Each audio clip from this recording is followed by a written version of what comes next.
Sejam bem-vindos todos que estão nos assistindo também.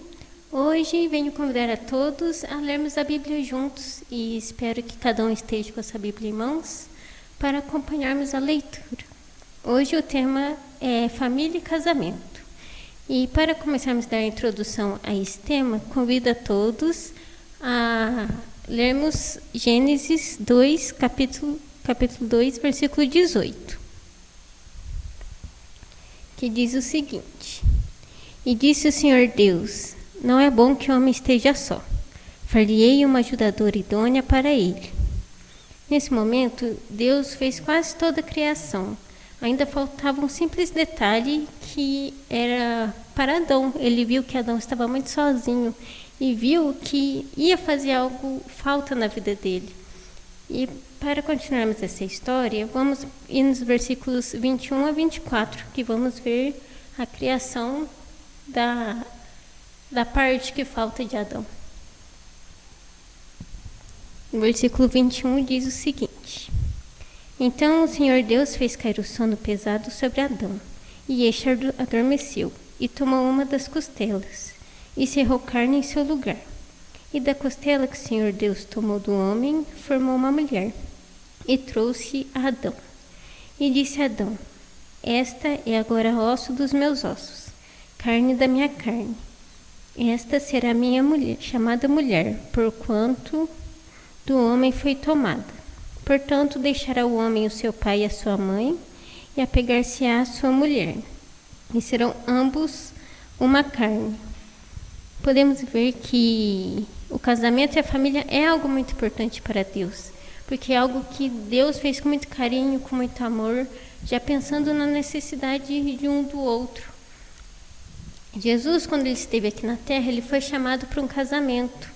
E nessa história, a gente pode ler em João, capítulo 2, a partir do versículo 1, que diz assim: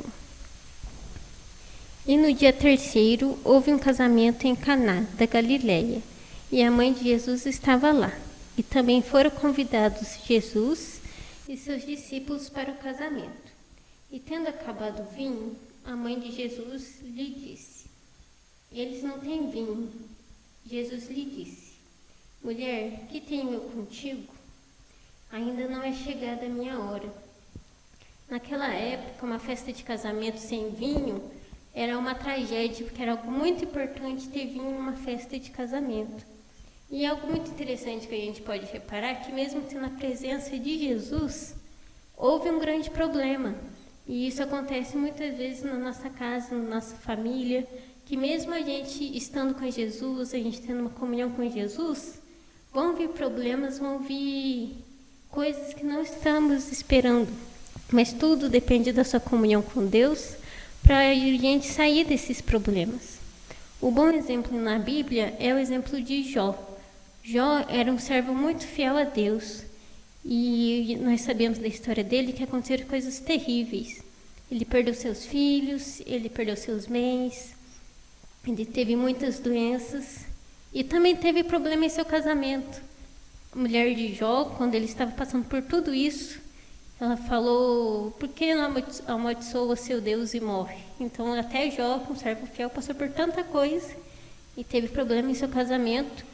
E mesmo assim, ele não abandonou Deus e só assim ele foi possível passar por esse sofrimento. Mas por que Jó passou por tanta coisa? Nós sabemos que tudo que Deus ama, tudo que Deus cuida, tudo que Deus protege, tem alguém que tenta destruir isso tudo, que é Satanás. Tudo que Deus ama, Satanás odeia, Satanás quer destruir. Isso inclui sua família, seu casamento. Tudo isso que é bom, Satanás nunca gostou. E podemos ver na Bíblia os primeiros ataques de Satanás a isso. Vamos ler em Gênesis 3, a partir do versículo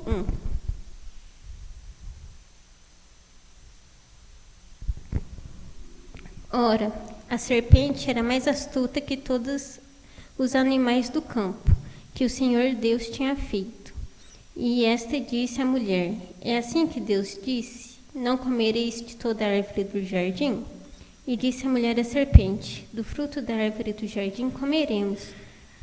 Mas do fruto da árvore que está no meio do jardim, disse Deus: não comereis dele, nem dele tocareis, para que não morrais. Então a serpente disse à mulher: certamente não morrereis, porque Deus sabe que no dia em que dele comerdes, se abrirão os vossos olhos, e serei como Deus, sabendo o bem e o mal. E viu a mulher que aquela árvore era boa para se comer, e agradável aos olhos, e a árvore desejável para dar entendimento. Tomou do seu fruto e comeu, e o deu também ao seu marido, e ele comeu com ela. Esse foi o primeiro ataque, de Satanás a uma família. Adão sabia que não era para ser comido o fruto, Eva também sabia, só que Satanás conseguiu atacar primeiramente uma das partes para corromper a outra parte. Também podemos ver em Gênesis 4, versículo 8.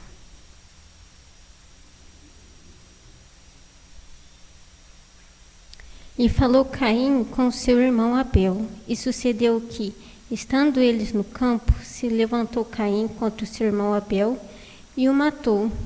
E isso é uma história muito triste, porque foi o primeiro assassinato da Bíblia, foi o primeiro ser humano morrendo, porque depois que já veio o pecado, já teve mortes de plantas, árvores, mas um ser humano e ainda um irmão matando o próprio irmão é algo muito forte de acontecer, ainda mais algo que ninguém nunca tinha visto isso.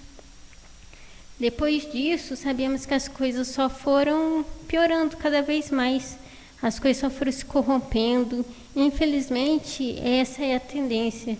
As coisas vão só piorando. Os filhos não respeitam mais os pais, a esposa não respeita o marido não respeita a esposa, e isso vive um lar infeliz, uma família triste, uma família sem Deus. E um motivo que as coisas só pioram está em Mateus 24, versículo 12.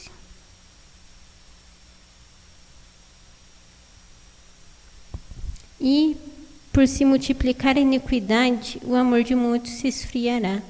Hoje está muito difícil a gente ver o verdadeiro amor nas pessoas. Por tanta coisa que está acontecendo, é porque o amor está morrendo. E basta nós, que ainda temos esperança, e nós termos sempre em mente e não deixar isso acontecer. E sempre deixarmos o amor mais vivo, e sabemos que tudo começa em casa. A gente sempre tem que incentivar e não deixar isso acabar em casa.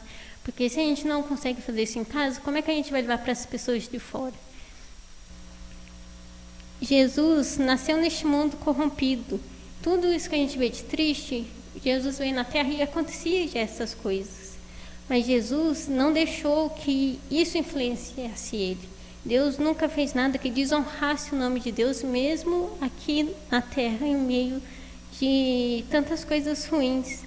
Porque Jesus sabia onde procurar ajuda. Jesus sabia onde que ele deveria recorrer a tantas coisas tristes e tragédias. Mas e nós, quando temos nossos problemas em nossa vida, em nossa casa, para quem que a gente pede ajuda? Para quem que a gente vai atrás para a gente solucionar nossos problemas?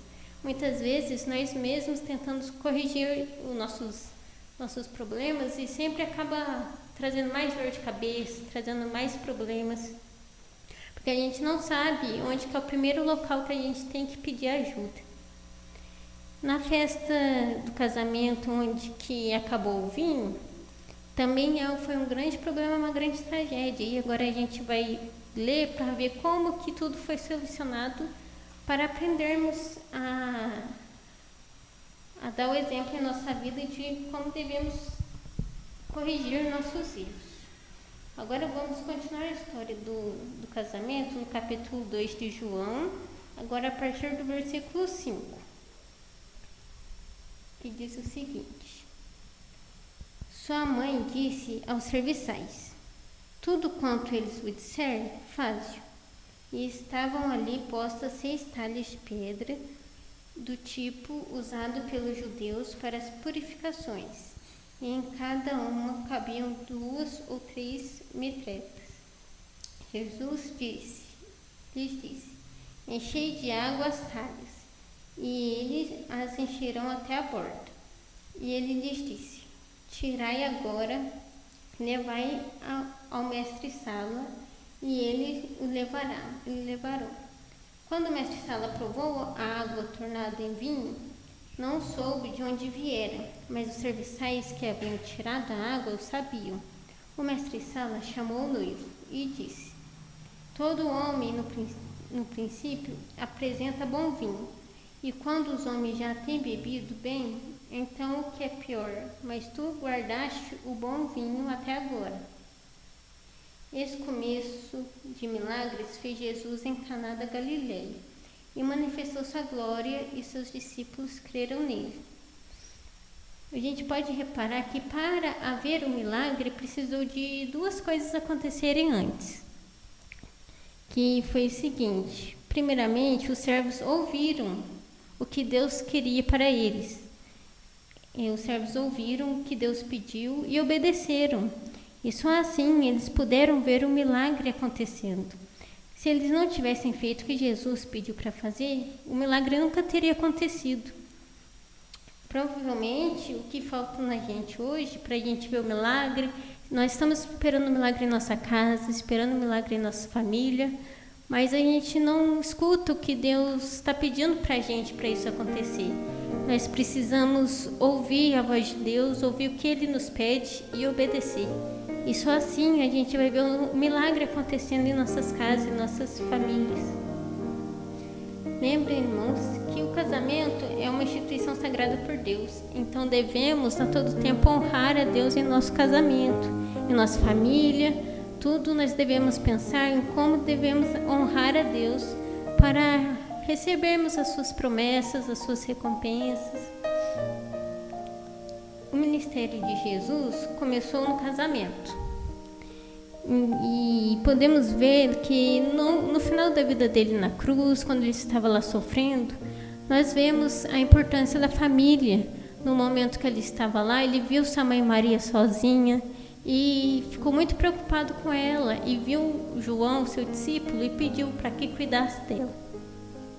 E nesse momento houve uma nova família, houve uma nova mãe, um novo filho, mas não como uma família aqui na terra, e sim como uma família em Deus, naquele momento. Muitos de nós, normalmente a gente se sente meio indigno de chegar perante Deus, para a gente pedir a mudança, para a gente ir atrás da nossa mudança na nossa família, mas o que a gente esquece muitas vezes é que se a gente for para a genealogia de Jesus, a gente vamos ver muitos mentirosos, adúlteros, assassinos. Esse é o histórico da família de Jesus. Porém, tudo mudou quando eles encontraram Jesus. E é isso que vai faltando a gente hoje. A gente precisa permitir que Deus faça o milagre em nossa vida. Nós precisamos permitir que Deus nos transforme como Ele transformou a água em vinho, deixar que Deus transforme a nossa vida da água para o vinho. No caso do casal da festa do casamento, eles permitiram que isso tudo acontecesse e eles viraram um testemunho para muitas pessoas.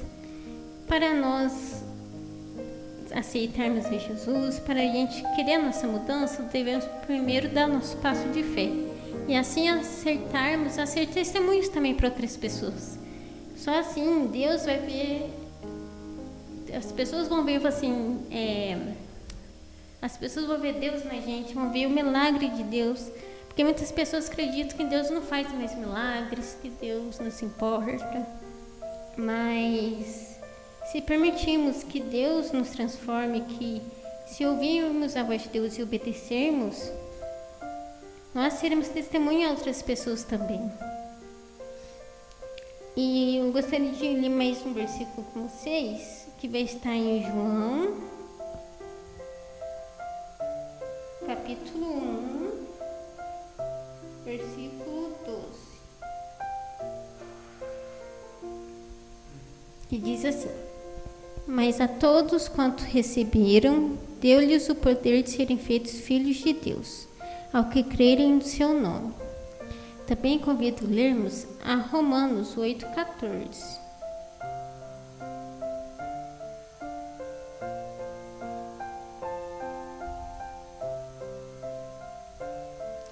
porque todos os que são guiados pelo Espírito de Deus, esses são filhos de Deus.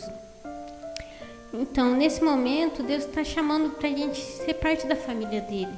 Deus quer que nós façamos parte, Deus quer que nós mudamos nossa vida, Deus quer que nós transformamos a nossa maneira de viver para irmos até Ele. Deus quer que nós nos juntemos a Ele. E Deus está esperando por você, pela sua família, pela sua esposa, pelo seu esposo, pelos seus filhos. Deus só está esperando você tomar esse passo de fé e acreditar nas palavras dEle, acreditar nas promessas dEle, que a partir do momento que você aceitar esse propósito e ouvir a voz dEle, você vai ver um grande milagre em sua vida, vai ver um grande milagre em todos ao seu redor, e tudo na sua vida vai mudar, e tudo na sua vida vai ser diferente. Convido agora a fazermos uma oração. Irei fazer uma oração por você, pela sua família, pelos seus filhos, pelo seu casamento.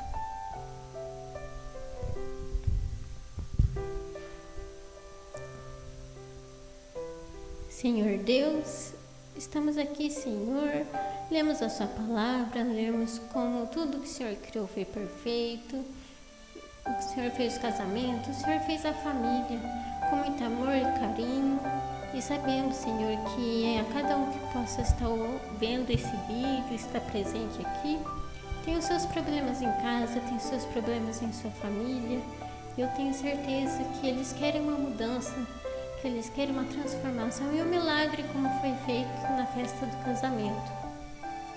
E eu peço que o Senhor possa estar com eles, que o Senhor possa também estar comigo, que o Senhor esteja nos guiando, que o Senhor nos torne sensível à sua voz, para sabermos o que o Senhor quer de nós, para podermos obedecer e vermos a diferença em nossa vida. O que nós pedimos, Senhor, e agradecemos, em nome de Jesus. Amém. E agradeço você pela sua presença no nosso vídeo.